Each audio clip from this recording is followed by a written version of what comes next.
2020년 마지막 주일이죠. 우리가 1년 전에 송구영 시인의 그 감격으로 새해를 시작한 지가 엊그제 같습니다. 근데 벌써 1년이 지났어요. 참 세월이 유수 같다. 그 말이 아주 실감나게 느껴집니다. 그동안 우리를 인도하시고 우리에게 여러 가지 도움의 손길을 펼쳐주시며 파라클레토스 우리 옆에서 위로하시고 또 우리에게 은혜를 베풀어 주신 우리 성삼위 하나님 앞에 영광과 감사를 올려드립니다. 돌이켜보면 우리가 할 수 있는 것이 아무것도 없었어요. 2020년 이 코로나 바이러스 전염병으로 인해 가지고 아마 역사가들이 그렇게 기도할지 모르죠. 역사상 최악의 해다. 아니 2021년 우리나라 지금 백신이 좀 늦어지니까 2021년도 만만치 않겠습니다만은 그래도 2020년은 어쩌면 그렇게 기록될 것으로 생각이 됩니다. 지난 2월 달 우리 이 대구 지방에 있는 그 우리 신천지 집단에서 막 한꺼번에 발생한 이 확진자 때문에 대구가 전국에서 얼마나 참 걱정의 대상이 되고 손가락질의 대상이 되고 그랬지 않습니까? 그러고 나서 이제 대구가 좀 숨을 좀 쉬게 되고 이제는 막 수도권 쪽으로 옮겨가고 좀 그런 과정을 겪으면서 정말 하나님께서 이 나라를 지키고 보호해주지 아니하시면 우리 힘으로는 아무것도 할 수 없다 이런 생각을 많이 해왔습니다. 솔직히 지난 한 해 우리가 우리 뜻대로 하던 게 뭐가 있던가요? 우리 각 가정에서 이 영상에 예배에 참여하신 여러분들 어떻습니까? 자녀 교육 여러분 뜻대로 뭐가 되던가요? 아니 사업의 문제 잘 안 되지 않습니까? 건강 문제는 또 어떻고요? 우리의 마음의 평강을 지키는 문제는 또 어떻습니까? 그 쉽지 않은 일입니다. 우리 힘으로 할 수 있는 게 별로 없어요. 몸부림치지요. 뭔가 해보기 위해서. 그러나 결론적으로 말하면 아무리 우리가 뛰어난 능력과 예지와 지혜가 있다 할지라도 그분 하나님이 도와주시지 아니하시면 우리는 정말 벌레와 같고 마른 나무 막대기와 같은 존재다. 이런 것들을 우리 한 해 동안 많이 느껴왔습니다. 다사다난했던 한 해를 마감하고 새로운 해를 맞이하는 시점에 우리가 서 있으면서 지난날의 여러 가지 아픔과 실패, 좌절, 실의 이런 것들에 대해서 우리가 그 원인과 또 어떤 우리에게 찾아오는 여러 가지 동기들을 인간적인 방법으로 분석해 볼 수는 있긴 해요. 그러나 정말로 중요한 것은 이 모든 겉으로 보이는 문제의 밑바닥에 뭐가 있느냐? 우리 자신과 하나님과의 관계예요. 이게 가장 핵심적인 거예요. 그러니까 시험 당할 때나 고통의 순간에 우리가 예수님을 얼마나 의지해 왔는가? 사역을 감당할 때 내가 얼마나 성령님의 은혜를 구하며 겸손하게 그분의 인도를 따라왔는가? 이런 게 사실은 가장 중요한 거죠. 여기서부터 모든 문제들이 드러나게 되는 겁니다. 따지고 보면 우리의 실패와 좌절은 하나님에 대한 믿음의 부족에서 왔다고 볼 수 있고요. 예수 그리스도에 대한 정말 생각의 부족, 그분에 대한 그 말씀의 순종에 대한 부족, 그리고 성령님과의 소통의 부족, 이런 것들을 통해서 모든 문제가 일어났다 이렇게 생각할 수가 있겠습니다. 오늘 마지막 주일에 우리가 이 본문을 통해서 이스라엘 백성을 인도하시는 하나님, 그가 어떻게 자기 백성을 인도하시는가 하는 부분을 생각하면서 우리가 하나님의 백성 아닙니까? 우리를 인도하시는 하나님의 그 여러 다양한 모습 가운데 오늘 본문에서 보여주는 진리를 한번 찾아내고 우리에게 적용하는 그런 시간이 되면 좋겠습니다. 본문에 보면 이스라엘 백성이요, 주의 종 모세의 영도하에 정말 그 하나님의 초자연적인 도우심으로 그들을 추게 하는 애굽의 군대, 세계 최강의 군대를 여지없이 몰살시키는 그런, 이건 뭐 세계 전쟁 역사에 있을 수 없는 일을 오늘 본문이 기록하고 있지 않습니까? 본문 여러분 성경 1절 2절 한번 찾아보시기 바랍니다.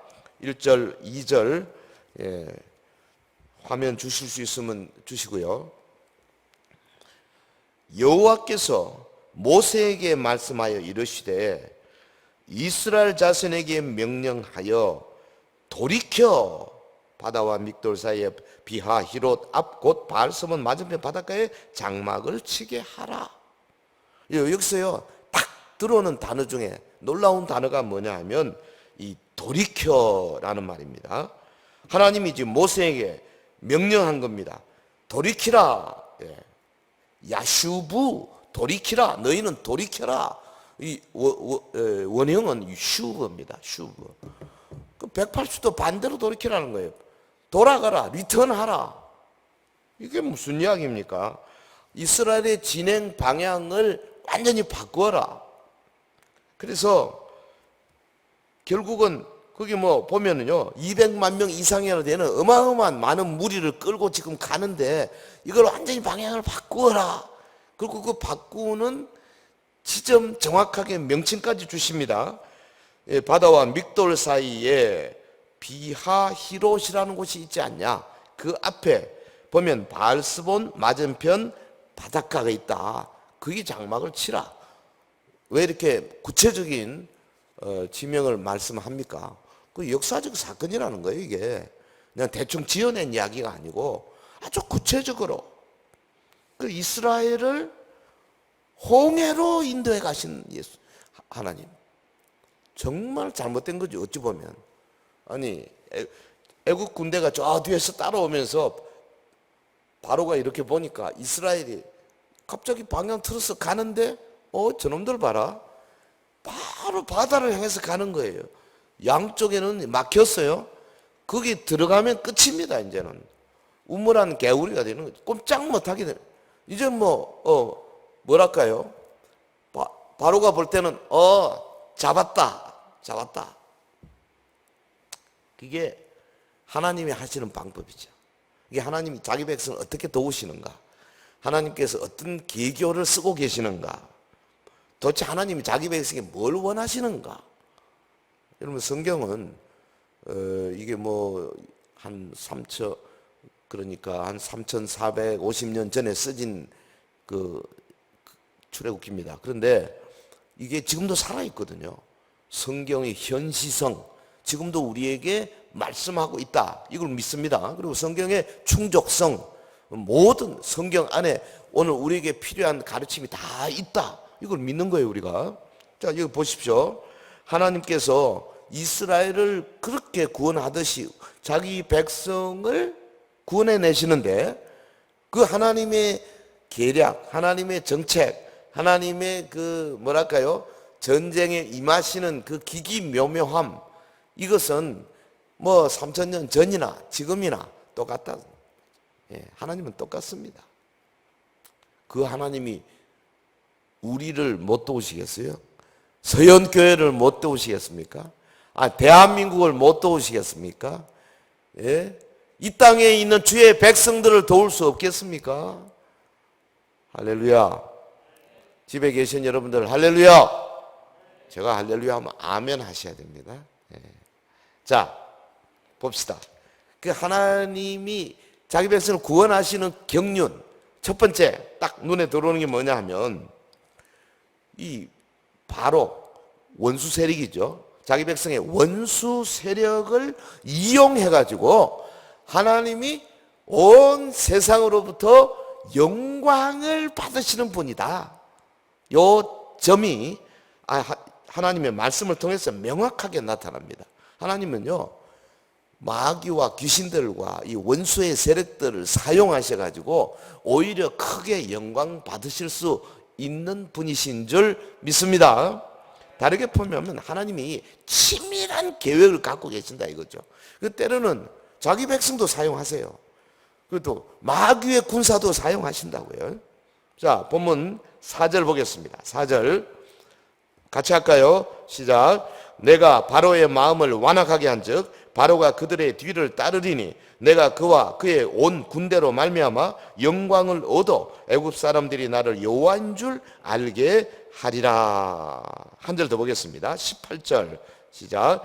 내가 바로와 그의 병거와 마병으로 말미암아 영광을 얻을 때에야 애굽 사람들이 나를 여호와인 줄 알리라 하시더니. 자, 여기 계속 애굽의 군대로 말미암아 영광을 얻는다. 영광을 얻는다. 그 하나님의 계획을 모세에게 알려주는 거죠. 애굽의 바로에게는 전혀 알려줄 필요가 없는 거죠. 지금 이스라엘을 갑자기 돌이켜서 슈브 반대 방향으로 돌이켜가지고 홍해 쪽으로 옮겨간 것은 그 목적이 뭐냐? 그 애국 군대들 그리고 물론 이스라엘 백성들 또 그 소문을 듣는 모든 이방 사람들로 하여금 하나님께 크게 영광 돌리도록 자, 이 사건을 사용하시는 거죠. 예, 하나님의 치밀한 계획입니다. 먼저 이스라엘 백성을 뜻하지 아니한 곳으로 인도하시는 것부터. 예? 2절을 다시 보겠습니다. 이스라엘 자손에게 명령하여 돌이켜 바다와 믹돌 사이에 비하히롯 앞 곧 바알스본 맞은 바닷가에 장막을 치게 하라. 예? 바다와 본절의 그 바다는 홍해를 가리키죠. 믹돌 이건 뭐 망대라는 뜻인데 이건 지명입니다. 그 다음에 비하히롯 바알스본 지명입니다.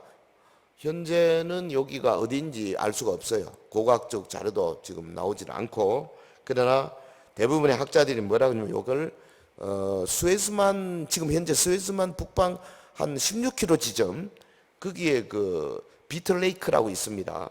말하자면 비트 호수 지금은 호수예요.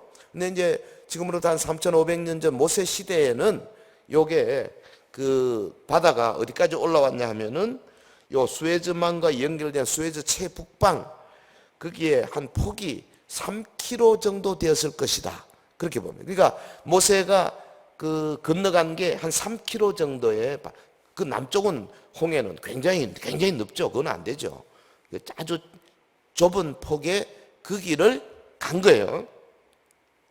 그러니까 이스라엘이 진을 친 지점을 성경이 명확하게 명시하고 있는 것은 우리가 그 지점을 정확하게 우리가 지금 현재 알기 어렵지만 한마디로 말하면 하나님께서 이 성경이 역사적인 사건을 기록하고 있다. 이거를 강조하려고 하는 거죠. 예. 바닷가에 장막을 치게 하라. 아니 왜 바닷가에 장막을 쳐요? 3절에 보면 다른 이유가 아닙니다. 바로와 그 군대를 유인하기 위함이라. 3절 바로가 이스라엘 자손에 대하여 말하기를 그들이 그 땅에서 멀리 떠나 광야에 갇힌 바 되었다 하리라. 바로가 이렇게 말할 것이다 라고 하나님이 모세에게 미리 예언까지 하고 계세요. 물론 또 그대로 했겠죠. 그것이 보십시오. 그들이 광야에 갇힌 바 되었다 하리라. 요걸 히브리어로 직역하면 뭐냐면 그 미드바르 그 광야가 그들을 클로스 그들을 가두었다. 아주 표현이 굉장히 셉니다. 이게 우리말 번역은 약간 부드럽지만 광야가 이스라엘을 가두었다. 바로가 그냥 탄성을 지르는 거예요. 야 저놈들 봐라. 광야가 저놈들을 가두었다. 가자 다 죽이자. 이렇게 된 거죠. 그 군사가 진을 쳐서는 안 되는 곳입니다. 거기는 절대 진을 치면 안 됩니다. 제갈공명 같은 사람이 그런데 진을 치겠습니까? 말도 안 됩니다. 근데 하나님은 아예 그냥 바로의 군대를 끌어당기기 위해서 미끼로 삼은 거죠. 이스라엘 백성을. 왜? 아니 홍해를 갈라버릴 거를 누가 알겠습니까? 그러니까 홍해를 갈라서 애국 군대를 바닷속에다 전부 수장시킬 딱 작정을 하시고 그쪽으로 미끼를 던져서 이스라엘 백성을 또 몰아넣으신 거예요. 그런데 만약에 이스라엘 백성들 가운데 저는 요즘 한국 교회 같으면은 안 되지 싶어요. 그리 갑시다 하고 당회에다 내놓으면 한국 교회 6만 교회 당회가 통과되는 당회 한 군데도 없지 싶습니다. 말도 안 됩니다. 안 됩니다. 이랬지 싶어요. 왜? 우리 이성이 너무 발달돼서 그래요.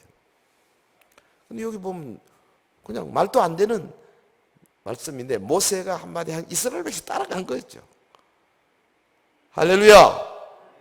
이 수준이 있어야 된다니까요. 물론 조금 다른 방법의 수준으로 우리가 이해를 해야 되겠지만 어찌됐든 종국적으로 보면은 말도 안 되는 것 같은데 그게 하나님의 뜻이면 가는 거죠. 저는 우리 한국 교회가 이 수준 되기 전에는 지금의 혼돈과 지금의 갈등을 면할 수 없다고 생각합니다.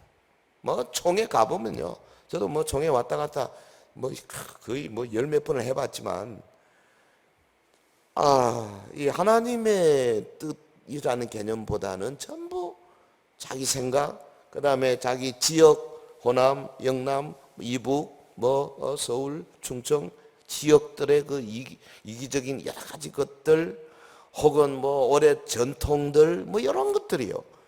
그 비본질적인 것이 팍 막고 있어가지고 하나님이 정말로 기기묘묘한 개교로 이 한국의 제2의 종교개혁을 이루고 싶어도 우리가 안 따라간다고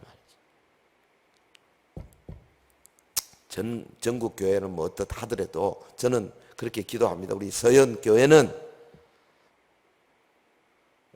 우리 당회를 중심으로 우리 온 지도적인 입장이 있는 분들이 정말 이게 하나님의 뜻이다 하면은요, 타협하지 마시고, 타협하지 마시고 죽기 살기로 가보면 반드시 길이 열린다. 아멘. 아멘. 네. 저는 확신합니다. 그렇게 해야 됩니다. 교회는 타협 안 됩니다. 지금 우리 교단은 WCC, WEA하고 타협을 하고 있습니다. 우리 정성훈 목사님도 단식을 하고 있습니다. 지금 현재 종회장 이하 여러 이 친구들이 우리보다 훨씬 어리니까요. 친구들을 할게. 얼마나 타협적인지 몰라요. 말은 공교하게 합니다. 근데요, 점점 진리로부터 멀어져 갈 가능성이 커지고 있습니다. 홍해 가에 진을 쳐라. 아멘. 가는 거죠. 근데 이 본문에 보면요, 혹시 그 이스라엘 백성이 말을 안 들을까 싶어서 2번씩이나 강조해서 바닷가에 장막을 치라고 하셨어요. 주님이 그 정도는 좀 이렇게 배려를 해 주시는 것 같아요. 4절에 봅시다. 내가 바로의 마음을 완악하게 한즉 바로가 그들의 뒤를 따르리니. 하나님의 계획가 대단합니다. 홍해 애국 군대를 수장시켜서 이제 주변 열방의 사기를 확 꺾어버리는 거죠. 애국 군대는 이제 더 이상 거기서 이제 홍해를 건너서 못 쫓아올 뿐 아니라 거의 아말렉이라든지 에돔, 암몬, 모압, 많은 민족, 블레셋, 많은 민족들이 있잖아요. 이 친구들이 그냥 이 사건을 듣고 간담이 서늘해가지고 여호와의 군대를 우리가 감히 못하게 이렇게 만드신 거죠. 이 사건을 통해서. 예. 치밀하게 계획된 하나님의 섭리입니다. 여러분 지난 한 해 어땠습니까?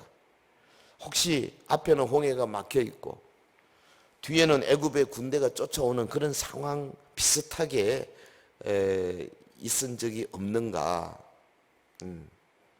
저는 있었어요. 네.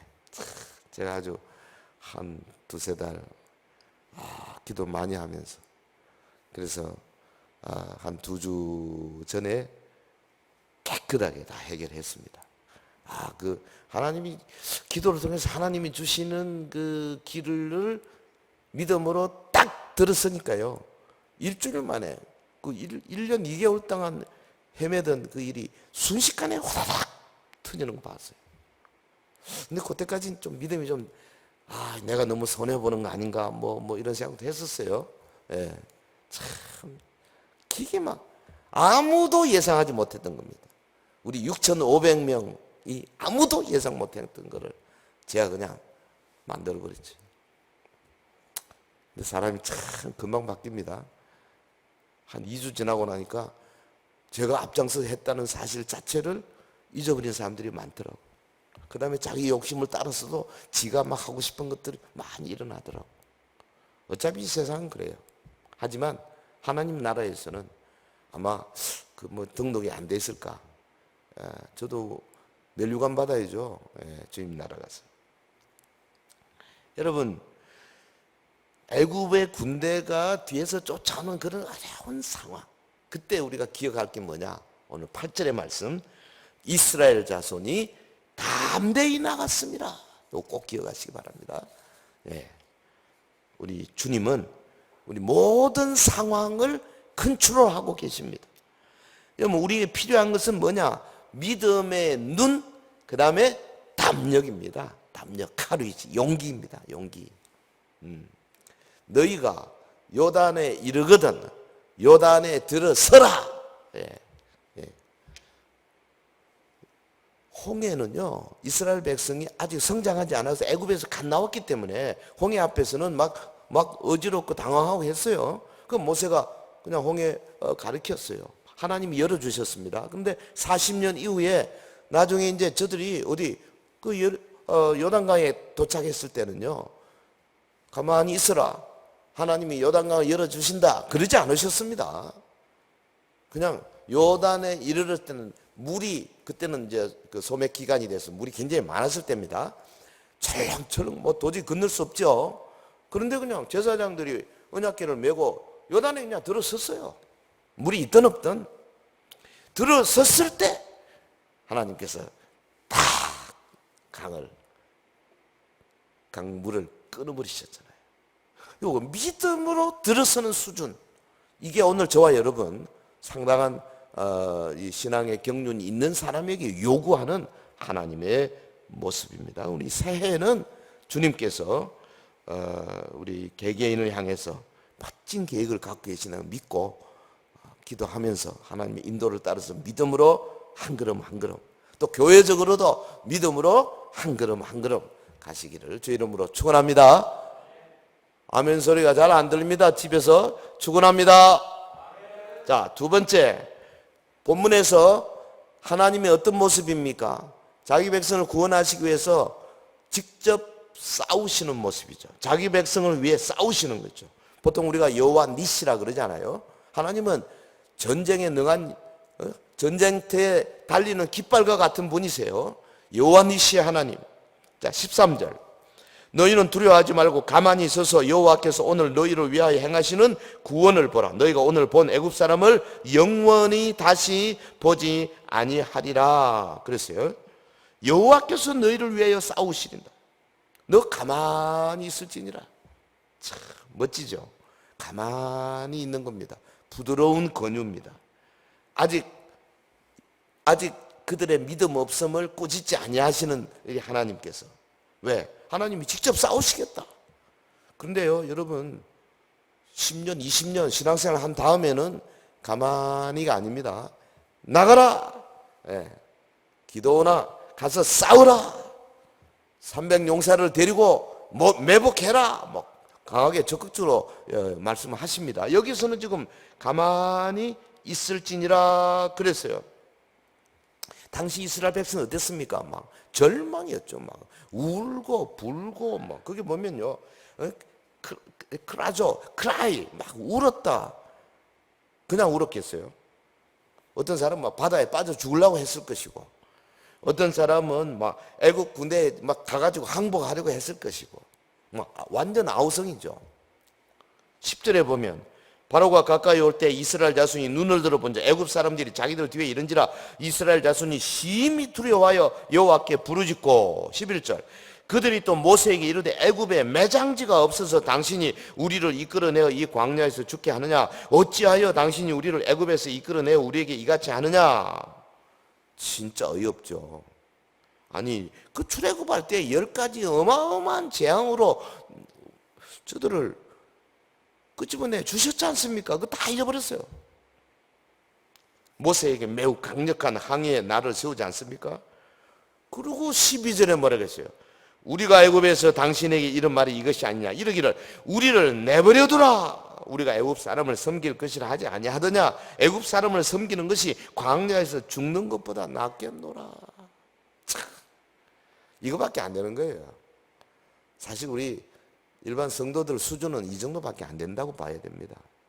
그래서 앞장선 리더들이요, 특히 이 모세가 이런 모습을 보고 그냥 낙담해버리면 끝나버린 거 아니겠어요? 네? 내버려두라. 무슨 말입니까? 아니 이 애굽의 노예 상태에서 그것을 건져내기 위해서 여기까지 왔는데 그걸 내버려두라? 그 말은 다른 말로 하면 그동안에 행하던 모든 노력을 포기해라. 우리는 뭐 그냥 애굽의 노예 상태로 그대로 남아있겠다. 우리는 마귀의 노예 상태로 그대로 남아있겠다. 우리는 귀신들이 우리를 마음대로 그냥 막 까불고 뭐 우리는 마음대로 갖고 놀던 대로 그대로 그냥 내팽김 당하겠다. 말도 안 이야기죠. 그건 말이 안 되는 이야기. 배은망덕이죠. 그런데 하나님이 참 이런 이스라엘 백성들을 어떻게 했습니까? 오래 참으시고 구원의 은혜를 베푸시는 신실한 사랑을 보여주시잖아요. 네. 여러분 영적 전투에서 우리의 믿음의 눈을 떠서 우리를 위해 싸우시는 주님을 바라볼 때 막 갑절의 용기가 솟아나는 거 아니겠어요? 주님은 절대 뒷짐지고 안 계십니다. 주님은 우리가 막 어려워서 영적으로 싸우고 있을 때 바캉스 가시는 분이 아니에요. 우리 옆에서 딱 개입을 할 시간을 지금 재고 있는 겁니다. 주님의 때를 기다리고 있는 거예요. 25절 볼까요?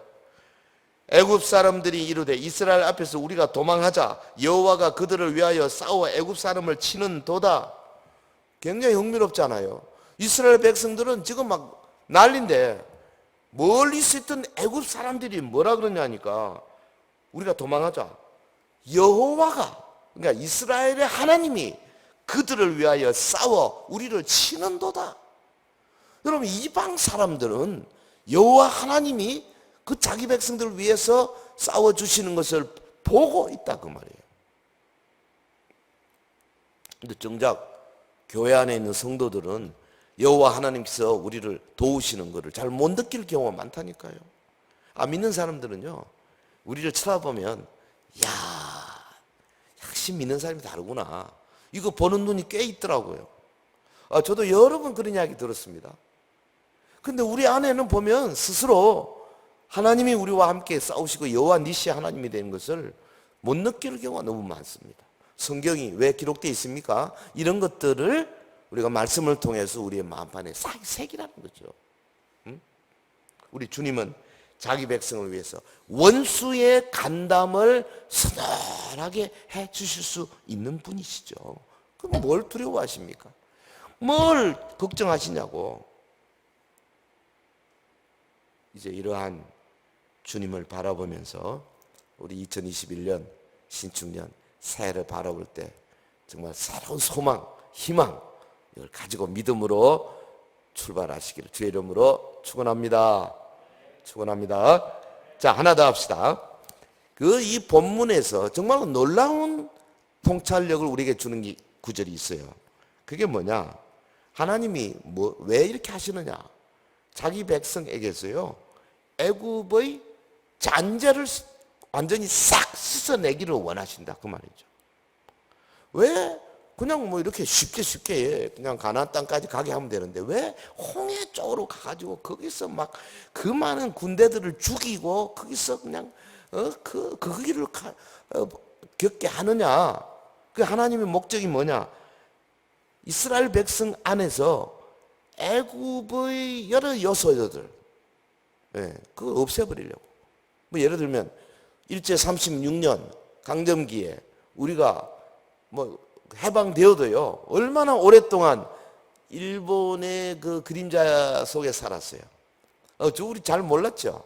어릴 때 우리가 쓰는 단어 하나하나 일본 애들이 쓰는 단어를 그대로 쓰고 있더라고. 근데 그거 하나씩 하나씩 바꾸는데 아마 수십 년 걸렸잖아요.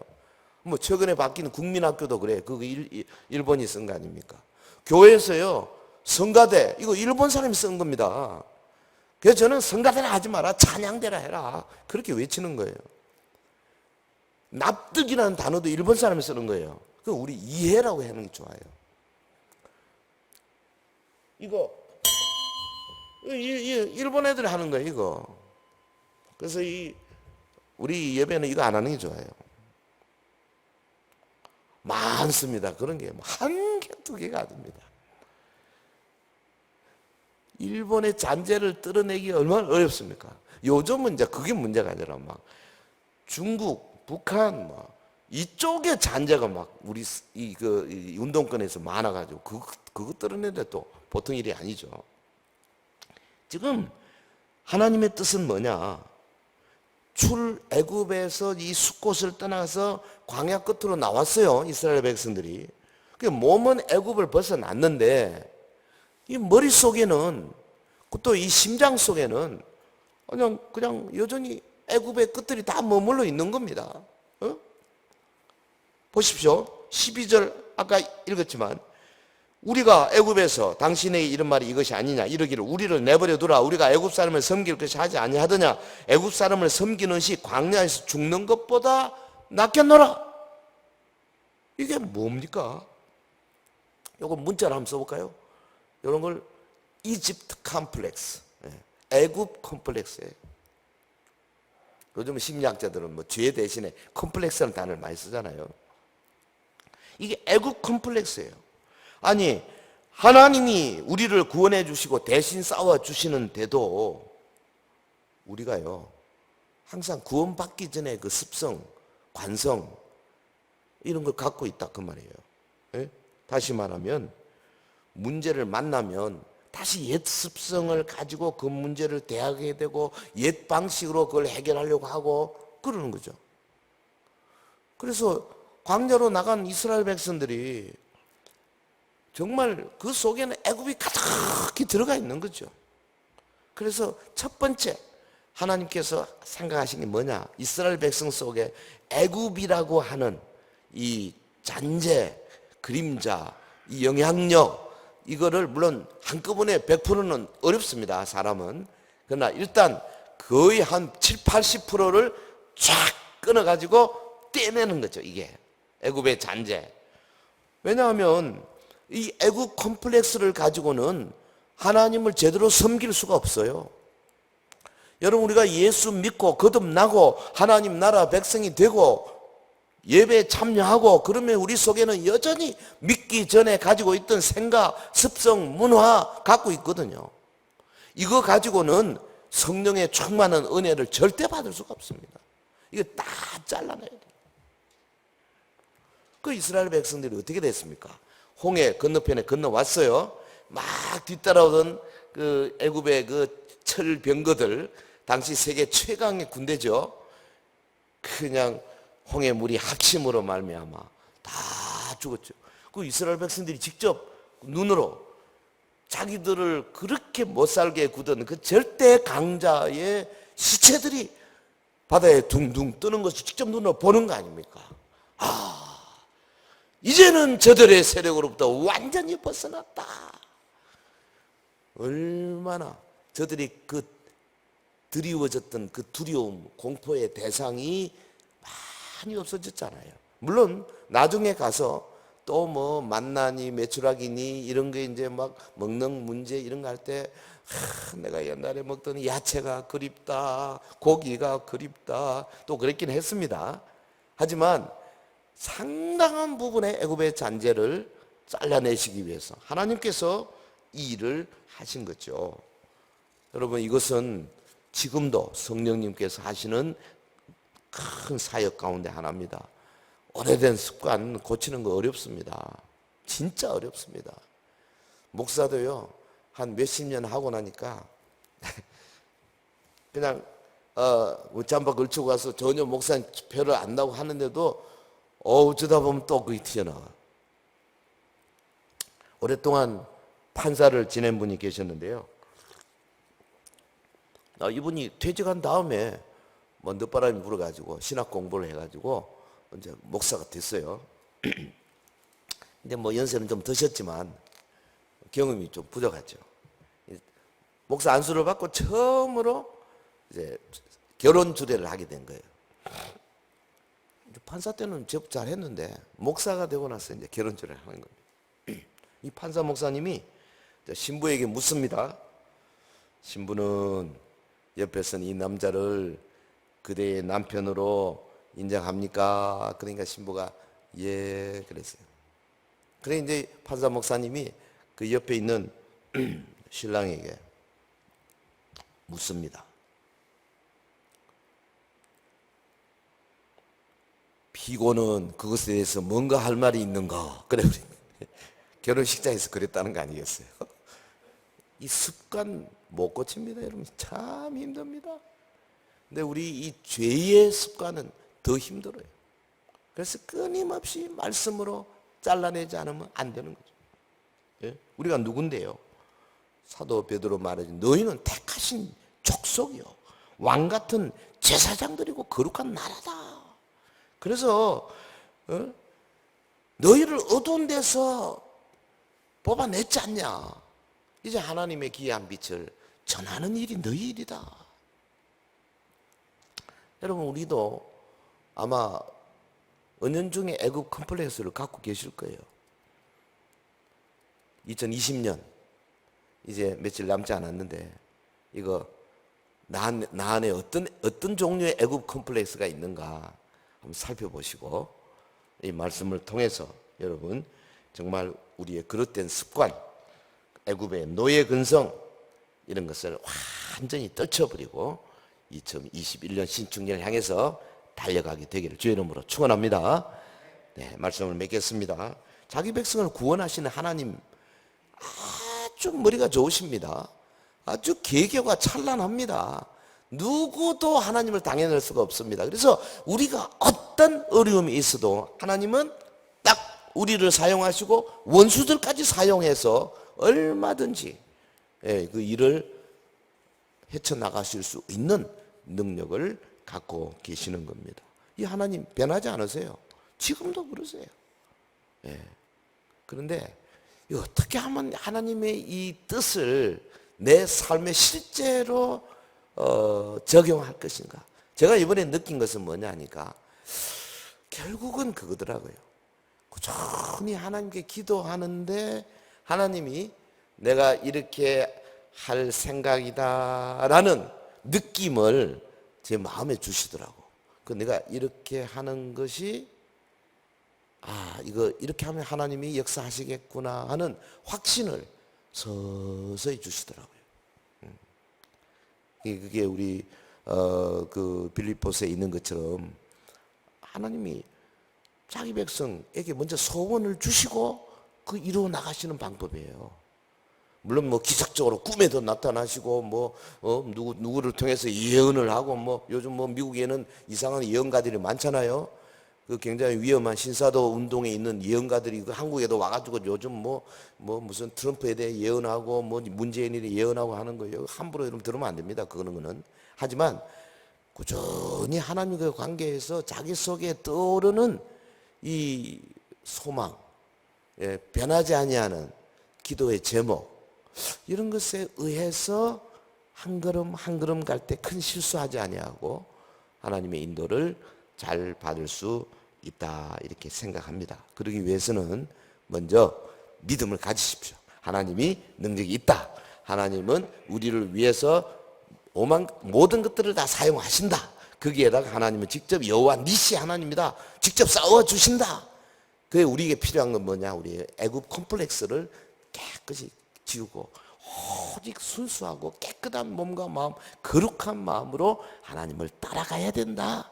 그건 개인도 그렇고 교회도 그렇고 또 우리 한국 교회 전체가 그렇게 해야 될 거라고 봐요. 그럴 때 주님 2021년, 22년 앞으로 우리 나라 전체에 놀라운 하나님의 축복이 쏟아지게 되리라 생각합니다. 특별히 이 새해에는 그 우리를 괴롭혀왔던 모든 죄의식의 노예 근성에서 벗어나서 성령님이 주시는 진정한 자유를 누리게 되는 우리 모든 성도 여러분 되시길 예수 이름으로 축원합니다. 축원합니다.